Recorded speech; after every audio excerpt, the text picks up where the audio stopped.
A partir de agora, eu estou organizando o quadro Sofá do Felca em um canal. Olha como que tá bem bonitinho, ó. A gente fez um banner. Olha só, pessoal, vocês vão poder acompanhar agora a live de convidada através do canal Sofá do Felca. Gostaram da ideia de criar um canal sobre isso? Sim, tratamos narcisistas, tratamos pessoas muito sintomáticas borderlines, pessoas inclusive no espectro antissocial, histriônicos, bem como codependentes, neurodivergentes.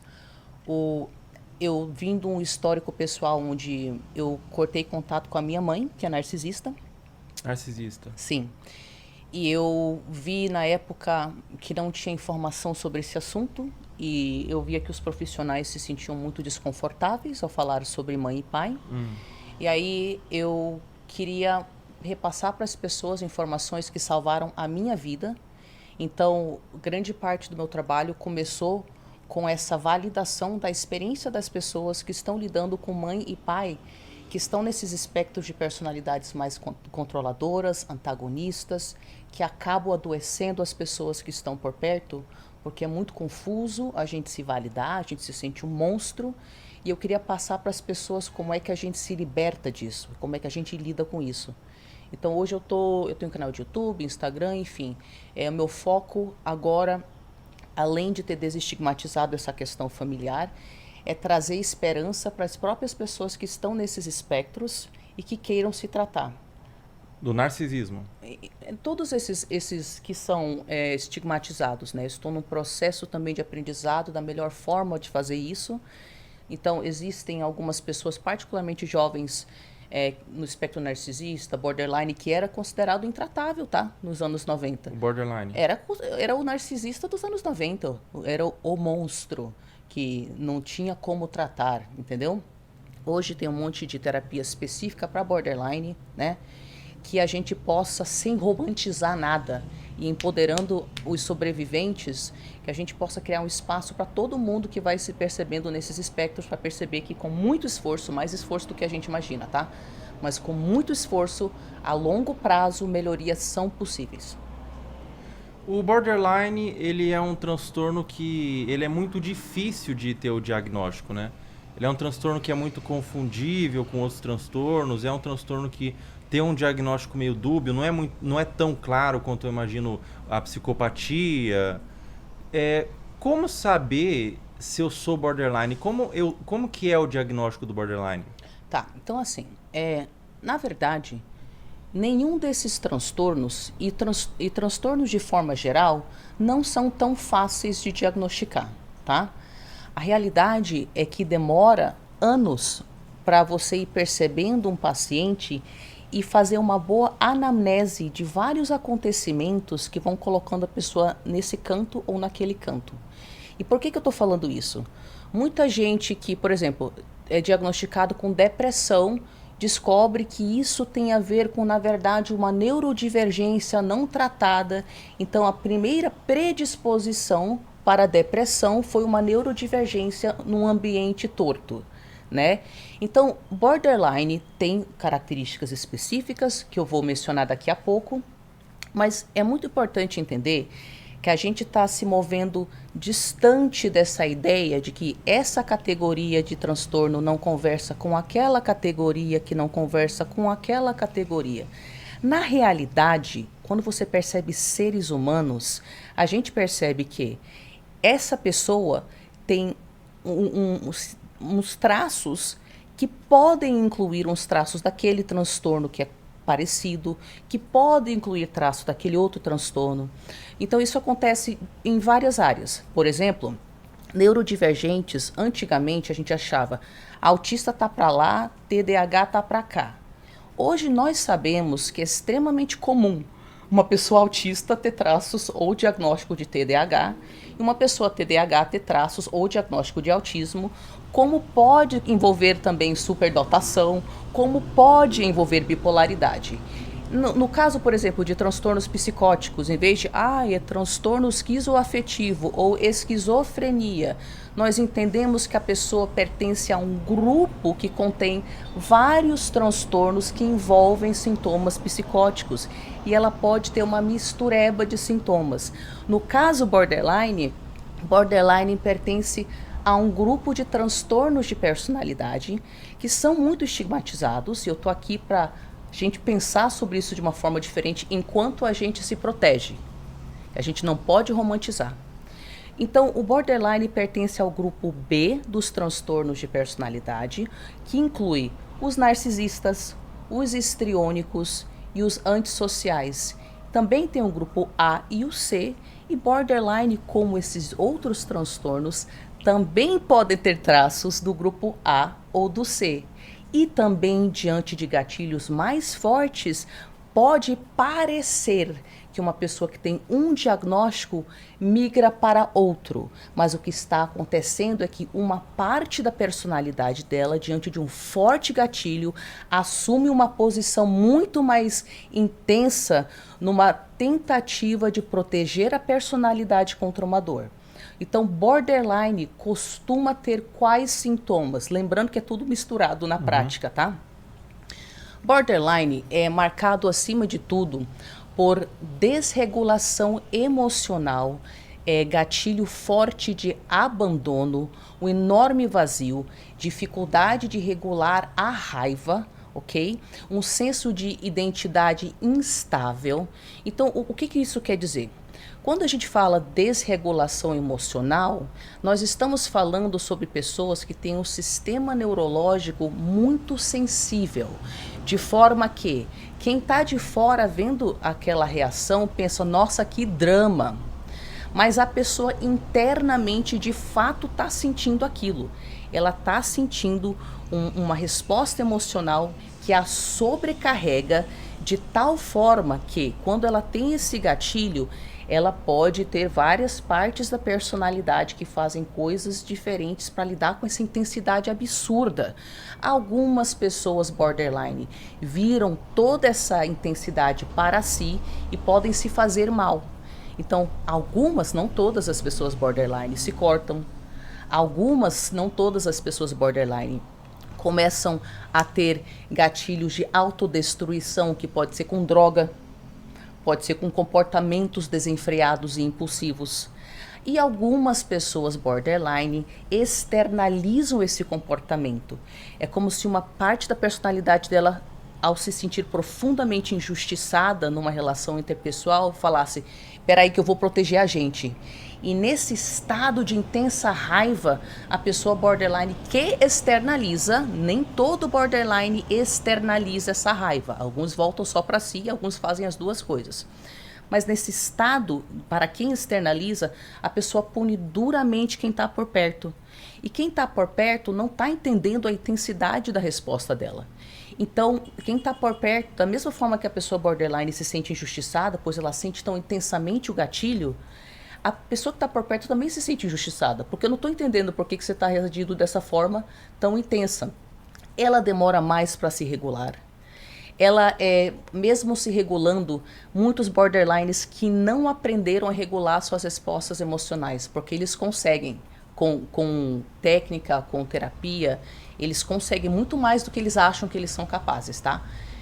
Com muito esforço, borderline vira toda essa intensidade para sua transformação e é capaz do nível de cura e recuperação que nem eles acreditam que eles são capazes de ter. É mesmo? Sim. É possível curar o borderline, então? Não é... Quando eu digo cura, eu usei a palavra cura, mas eu digo cura como um processo eterno.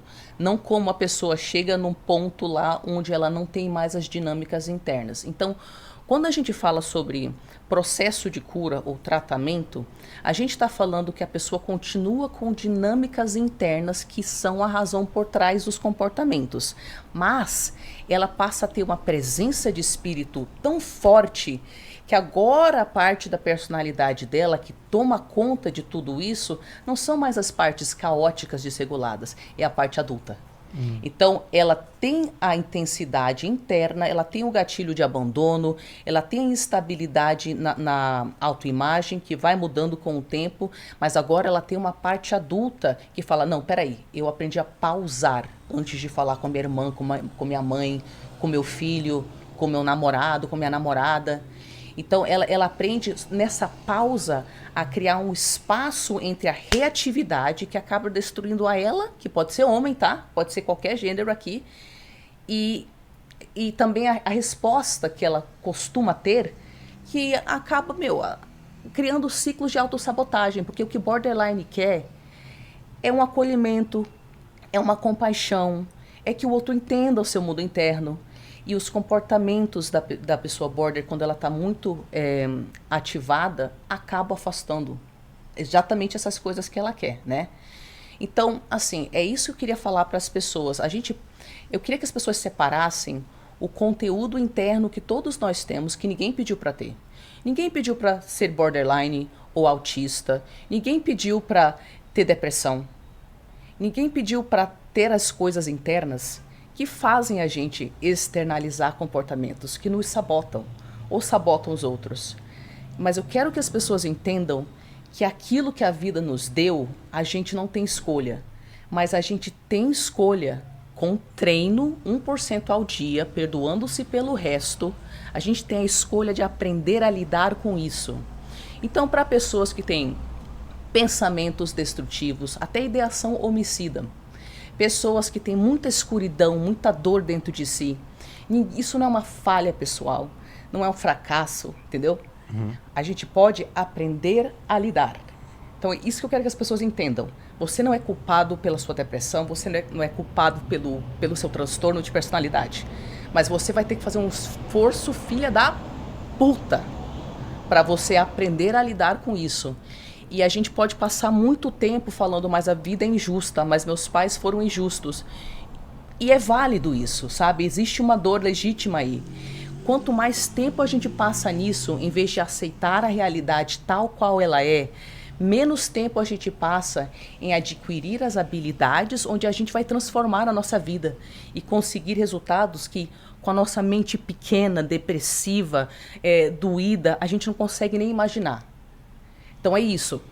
Povo, se vocês se identificam com qualquer coisa que a gente vai falar aqui, isso não é um fracasso pessoal. Tem um lugar na sua personalidade, que é a sua parte adulta, a sua parte sábia, que com muito treino, quanto mais você se conecta com ela, mais ela se torna a parte dominante da sua personalidade. E ela quer dar para você muito mais do que a sua mentezinha doída, traumatizada consegue imaginar. Quanto mais você entrega para essa versão futura sua, transformada, que existe dentro de você, a administração das suas questões internas, mais ela te dá, só que vai doer. Vai doer, vai ser mais esforço do que você imagina, mas você também vai ter muito mais ganho do que você imagina, então... É muito difícil, mas vale a pena, né? Porque as pessoas que têm o transtorno de borderline, você faz o outro sofrer, né? Só que a pessoa sofre muito também, né? Não é como o narcisista, que eu imagino que ele tem uma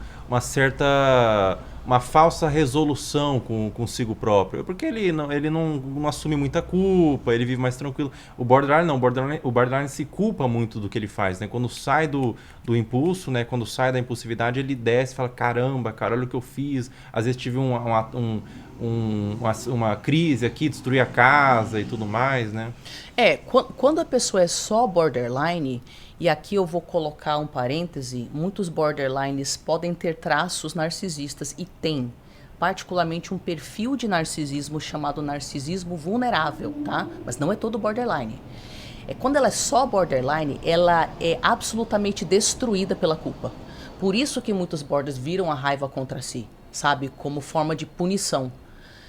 No entanto, é por isso que eu falo, vamos desestigmatizar, senão a gente chega a conclusões falsas e artificiais que não ajudam as pessoas que estão buscando ajuda, que têm condições estigmatizadas. Então, por exemplo, tem-se uma falácia no Brasil de que borderline não pode ser narcisista. Isso não existe. Existem vários perfis, e não te falei que a pessoa pode ter traço disso, daquilo outro, ou até comorbidade, o duplo diagnóstico. Mas isso não é a mesma coisa que falar que border é narcisista. São condições diferentes. Você vai encontrar border que não é narcisista, tá? Mas quando o borderline tem traço narcisista, costuma ter um traço específico, que chama-se narcisismo vulnerável. Narcisismo vulnerável está associado a uma paralisia diante da vida, onde a pessoa se sente tão incapaz de encarar os desafios da vida que, em vez de assumir que ela está deixando de de agir, ela entra num mundo de fantasia onde ela fala, mas é culpa do mundo, mas é culpa do outro, mas é porque a vida é injusta, é porque eu tenho a genética errada. Então é tão doloroso a pessoa perceber que ela está causando aquelas situações repetitivas da vida dela, que ela tem muito essa distorção cognitiva da vitimização. E quando o borderline tem narcisismo, muitas vezes tem outros traços narcisistas que pode ter também. É esse lugar de, caramba, mas tu sabe a vida que eu tive, cara? Pelo amor de Deus, olha ao meu lado. E para deixar muito claro, a dor da pessoa é válida. O que não é válido é o comportamento que ela externaliza. Você entendeu? Entendi. Como a gente pode separar essas coisas? O tratamento é muito voltado aos comportamentos danosos do que a parar de sentir, a parar de ser como é. É, porque tipo assim, como eu falei, as respostas emocionais que a gente tem, elas estão fora do nosso controle. O que a gente faz é reagir a essas respostas emocionais. Com o tempo, quanto mais a gente aprende técnica de regulação emocional, mais a gente consegue fortalecer aquela parte do cérebro que consegue se distanciar daquela dor, barrar atitudes autodestrutivas e impulsivas e assim conseguir resultados melhores. Mas tipo assim, cara, é válido que a pessoa tem um sistema neurológico hipersensível, não pediu para ter isso. É válido que a maioria das pessoas borderline tem trauma na infância, cara. Uns traumas às vezes horripilantes, difíceis de até ouvir, sabe? Isso não é culpa dela, ela tem razão. Mas assim, a realidade é o que ela é, não o que a gente gostaria que ela fosse. E dói muito chegar nesse lugar de raiva contra a vida, para quem é religioso, raiva contra Deus. E raiva contra si, contra a família. Tipo, caraca, que injusto, cara. Porque logo eu. Só que quanto mais cedo a gente chega nesse fundo de poço, de preferência com assistência terapêutica especializada, tá? Em muitos casos com tratamento aí psiquiátrico junto, ok? Quanto mais a gente entende que esse fundo de poço é um lugar a partir do qual a gente pode entender. Tem o depois do fundo do poço, que é quando a gente fala assim, tá bom, agora eu aceitei. E eu vou trabalhar com o que eu tenho, onde eu tô, agora. Porque é a única coisa que eu posso fazer. E se você faz seu 1% ao dia perdoando-se pelo resto, isso tem um efeito cumulativo inacreditável a longo prazo, tá? Então, assim, eu tenho pacientes borderline, eu tenho amigos borderline que tinham data marcada para se auto-aniquilar. Porque a pessoa não aguentava mais estar no planeta Terra, você entendeu? E a pessoa não tem mais isso. Não estou falando que em nenhum momento não vem aquela depresinha, mas a pessoa não chega naqueles gatilhos emocionais que chegavam a fazer com que ela rompesse com a realidade. Às vezes, algumas pessoas border têm um gatilho emocional tão forte que ela entra numa ideação persecutória onde ela está na psicose já. Então, ela começa a te acusar de um monte de coisa que você não fez, porque ela tá vendo o inimigo em tudo que é parte. Então, eu já vi pessoas conseguirem, já estão há anos sem ter esses tipos de gatilhos, sendo que era parte da vida da pessoa, através de um esforço inacreditável, tá? Mas que, como eu falei, tem esse efeito cumulativo a longo prazo. Você entendeu? Bacana. Você acha que o psicólogo, o psiquiatra, ele não pode olhar para uma pessoa, né? E diagnosticar aquela pessoa. O psicólogo não pode fazer isso, né? Mas existe algum palpite, por exemplo, você acha que o Cristiano Ronaldo é narcisista? Ai, mano, assim, primeiro que eu não sou psicóloga, eu sou terapeuta, tenho várias formações na área da psicologia, mas eu não tenho bacharel em psicologia, tá? Só pra deixar isso claro. Eu acho que eu não sigo muito o Cristiano Ronaldo pra poder te falar. Tipo... Né? Mas eu posso fazer um comentário? Narcisismo não é sobre ter construído tantas evidências concretas de que você é capaz das coisas que você passa a ter confiança. Tem pessoas que simplesmente trabalham tanto, que elas têm tanto sucesso que elas se tornam confiantes. E quem está de fora se incomoda com isso. Porque a pessoa realmente trabalha 3 vezes mais do que os outros, e quando o outro trabalha demais, me lembra que eu tô aqui assistindo Netflix, cara. Então, narcisismo não é sobre confiança. Narcisismo é sobre profunda inveja, porque eu estou sempre me comparando com o outro e eu estou sempre achando que eu estou inferior. Então eu preciso criar uma voz na minha cabeça que fala, imagina, eu sou superior a você porque eu como mais mulher, porque eu sou mais bonito, porque eu sou mais alto, porque eu tenho mais dinheiro, porque eu sou mais inteligente. Narcisismo é sobre precisar esmagar o outro Porque ele gera em você uma sensação interna de insuficiência. Aí você usa a arrogância para tentar compensar isso. A narcisismo é isso. Caramba. Entendeu? Tem muita gente que as pessoas acham que são narcisistas, que são simplesmente pessoas que lutam pra caceta. Pra ter a vida delas. E elas lutam mais do que você. Isso incomoda. O narcisismo é quando te dá um sentimento de insegurança, o outro te dá um sentimento de segurança interna. O narcisismo é quando eu sou tão hipersensível à crítica que eu preciso que o outro valide constantemente que eu tô certo. E quando ele não faz isso, isso me causa desconforto interno, porque eu tenho uma autoestima tão instável que se você não falar que eu tô certo e fizer o que eu falo que você tem que fazer, aí é como se você estivesse falando que eu tô errado e eu não consigo lidar com essa sensação interna. Por isso que narcisistas são controladores. Por isso que, tipo, nossa, Felca, você tá usando essa camisa preta, todo mundo sabe que hoje em dia o negócio é usar coisa vermelha. Porque se eu gosto de coisa vermelha, então você tem que também gostar de coisa vermelha, senão é como se você tendo uma identidade própria, você estivesse falando que a minha tá errada. Então eu preciso controlar tudo no meu ambiente para todo mundo concordar comigo e eu ficar criticando tudo que desvia do que eu acho que é certo, porque eu sou muito hipersensível à crítica. Eu sou muito hipersensível a qualquer coisa que possa me fazer pensar por um segundo que eu não tô certo, que eu não sou melhor. Isso que é narcisismo. E por que as pessoas, não só narcisistas, mas as pessoas no geral, têm essa necessidade de ser melhor do que as outras? Essa necessidade de ser melhor, de onde que surge esse sentimento? Cara, vem de um jeito hierárquico de entender o valor das pessoas. Então vamos lá, tem duas formas de se sentir especial. Usando o modelo do mundo, que é... Sabe, eu detesto esse negócio. Sabe aquele negócio que as pessoas fazem de dar uma nota para as pessoas? Ah, ela é nota 10, ele é nota 5. De acordo com o padrão de quem? De acordo com o padrão do mundo. Então, se você usa um valor externo, e as pessoas podem falar, tá, mas a sociedade funciona assim mesmo. Ok, não estou negando isso, mas espera aí, tem mais que eu vou falar. Se você seguir de acordo com valores externos, vai sempre ter alguém melhor do que você. Você pode ser musculoso, tem alguém que é mais. Você pode ser alto, tem alguém que é mais. Você pode ser rico, tem alguém que é mais. Não tem como manter uma autoestima estável usando o valor externo. Se você quer se sentir especial com essa hierarquia a partir de valores externos, você nunca vai conseguir por muito tempo. Mas, se a pessoa reconhecer que ela é única, que você é único, que eu sou única, e você realmente acreditar nos seus valores, nos seus sonhos, investir naquilo, você vai perceber que não só você é especial por ser único, mas todo mundo é. Porque não tem como alguém competir em ser Felca. Não tem como alguém competir em ser Tariana.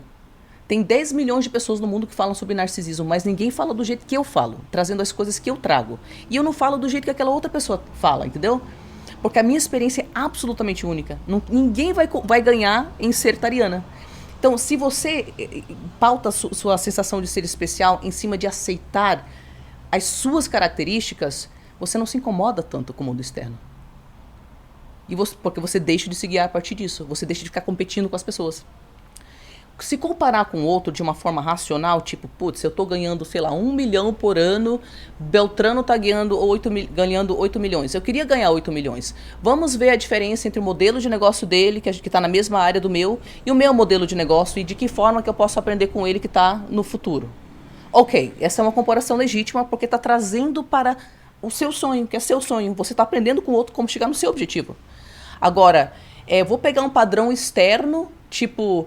Ah, e quem tem o maior número de títulos? Você pode ter 15. Fulano tem 16. Nunca vai chegar, né? Nunca vai chegar. Você fica se comparando, mas sempre vai ter alguém que não tem o que você tem. Mesmo se você se comparar com o Elon Musk, quando você tiver o dinheiro do Elon Musk, vai ter pessoas que não têm a fama que o Elon Musk tem, daí você vai querer ter outra coisa. Daí não tem pessoas que têm um legado que outra pessoa tem, vai querer ter outra coisa. E vai ficar se comparando, nunca vai se aceitar, né? Exatamente. Faz todo sentido. E quando o psicopata é alguém da nossa família, que não é fácil o desvínculo? Quando é uma mãe, eu sou um adolescente ali, quando é um pai, quando é o meu irmão, minha irmã, como que faz? Quando a pessoa é adolescente? Quando a pessoa não consegue se desvincular muito facilmente. Não necessariamente adolescente, mas um vínculo mais difícil de desvincular. Tá, assim, infelizmente adolescente está numa situação que, a não ser que tenha, se for uma coisa muito extrema e não tiver uma outra pessoa na família, onde ela possa, através da polícia e por meios legais, tentar fugir de lá, e é muito difícil isso. É muito difícil mesmo a pessoa conseguir sair disso. Mas uma pessoa, tipo assim, eu tô em contato zero com a minha mãe. E uma das coisas que eu ajudo as pessoas a fazerem, nem todas as pessoas vão cortar contato com seus pais, tá? Nem todas as pessoas querem. Mas algumas pessoas estão lidando com pessoas muito mais perigosas do que minha mãe, por exemplo. E elas sabem que elas têm que cortar contato.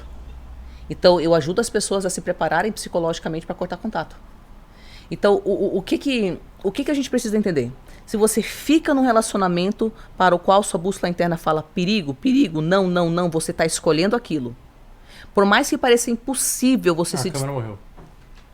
Por mais que pareça impossível você se desvincular daquilo, eu vou te falar como é que faz, tá? Todos nós ficamos em relações tóxicas por causa de alguns medos comuns. Então, tem vários tipos de medos. Eu me sinto responsável por preservar a imagem de família perfeita da minha família, e se eu cortar contato, isso vai expor a disfunção. Eu preciso psicologicamente acreditar que meus pais me amam, e se eu cortar contato, eu vou ter que aceitar a devastação psicológica de que não existe amor e respeito nesse relacionamento, e eu prefiro ficar no mundo de fantasia do que lidar com a depressão profunda de perceber que eu nunca vou ter mãe e pai do jeito que eu queria. Eu sou financeiramente dependente deles. Eu estou numa situação onde eu tenho filhos pequenos, estou desempregado, eu preciso, de uma forma muito prática, da ajuda deles. Minha mãe foi abandonada por todas as pessoas porque ela é extremamente abusiva e eu sou a única pessoa na vida dela. Mesmo eu sabendo que é ela que faz isso com ela mesma, eu me sinto responsável por ser o único vínculo dela. Eu tenho fobia social. Mesmo que eu saiba que meu relacionamento com meu pai é extremamente tóxico, é a única pessoa com a qual eu consigo falar. Eu acho que eu vou morrer de solidão, cara. Eu não vou aguentar a devastadora solidão de não ter um vínculo, então vou ter que ficar aqui. Então, o que eu tô falando para as pessoas? Faça uma lista das razões pelas quais você tá nesse relacionamento. Porque não é porque ele é bom. É porque é desconfortável, mas você tem algum tipo de medo, culpa ou senso de inadequação relacionado a isso. Quando você souber o que é, passe os próximos anos da sua vida estudando como criar estruturas naquelas áreas diferentes para que você naturalmente se sinta fortalecido para com o tempo conseguir sair de lá. Por exemplo, uma das coisas que eu entendi intuitivamente sobre mim é que eu tinha que me forçar a socializar por várias questões de saúde mental, mas também porque algo me falava, se eu não aprender a lidar com pessoas, eu nunca vou sair daqui. Então eu me forçava a socializar, era desconfortável, eu não queria, porque eu sabia que eu construindo habilidades sociais eu ia conseguir trabalhar, ganhar dinheiro, eu ia conseguir de repente ter vínculos, um dia eu ia transar na vida, eu ia ter um namorado, né? E então, se a pessoa tem medo de solidão, então comece a fazer aula de cerâmica, sei lá, faça aula de dança, vai para um clube de não sei das quantas que é gratuito se você não tem grana, comece a achar grupos de apoio online. Se você tiver grana, faça terapia, porque daí você se fortalece na parte social, e aí, se fortalecendo, quando a gente se dá coisas boas, a gente olha para aquilo e naturalmente, já que a gente está se tratando bem, a gente rejeita. É quando a gente não se dá o que a gente precisa e fica com aquela necessidade não satisfeita que a gente fica no lugar tóxico. Se você não tem independência financeira, então vê como é que faz o currículo.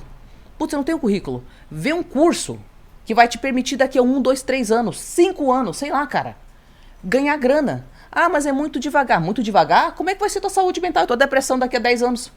Ao lado dessa pessoa. Então, seja honesto a respeito das razões pelas quais você está nesse vínculo tóxico. E você vai assistir todo santo dia um vídeo do YouTube de especialista que te ensina como fazer aquilo. Tudo que você não sabe fazer, alguém fez. Aos poucos, vá construindo estruturas nessas áreas que você aos poucos vai se dando coisas boas e aos poucos isso alimenta a autoestima.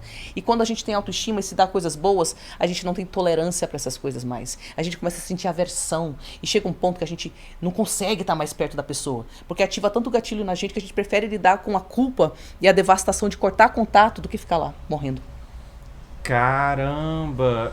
Você observa os benefícios que aquele relacionamento te dá, né, para você ficar naquele relacionamento, e você busca esses benefícios fora daquele relacionamento, para você se fortalecer para aquele relacionamento, você não ser tão dependente daquele relacionamento. Exatamente. E funciona. Demora, às vezes, dependendo do que for. Eu demorei 5 anos, desde o momento que eu sabia que eu queria sair de casa, até o momento que eu tinha grana e estrutura financeira para isso. Mas foram 5 anos que mudaram a minha vida. Nunca mais voltei para casa. Por mais doloroso que seja a mudança, né? Às vezes vale a pena porque você vai sucumbir naquele relacionamento, né? Exatamente. Todo, Nick né? mandou R$ 10. Tari, tudo bem? Admiro muito o seu trabalho. Acompanho seus vídeos e me ajudou muito. Convivo com uma irmã narcisista e tem sido difícil enfrentar os dias, não sei como sair disso. Desculpa o desabafo. Como sair disso, hein? De um relacionamento narcisista Com a irmã? irmã? É isso? Olha, eu não sei se você é adolescente e você tá numa casa onde você não tem como sair. Aí é um planejamento a longo prazo, que nem eu fiz, que eu tinha 16 anos, eu pensei, eu tenho que sair daqui. E eu fiquei 5 anos pesquisando como é que eu consigo sair daqui, virei comissária de bordo. Se for algo nesse sentido, se você for novinho, pega toda a sua energia vital para você planejar a sua saída. Se você for uma pessoa mais velha, lembra daquilo que eu falei de se você está com dificuldade de colocar limites nela ou algo assim, tem algum medo aí seu. Você tem medo de ser visto como ingrato, você acha que ela vai se autodestruir se você não estiver por perto e você é responsável por ela, você está querendo a validação dela porque você tem baixa autoestima. Então, tenha clareza sobre quais são as razões pelas quais você não consegue esses limites. Perfeitamente.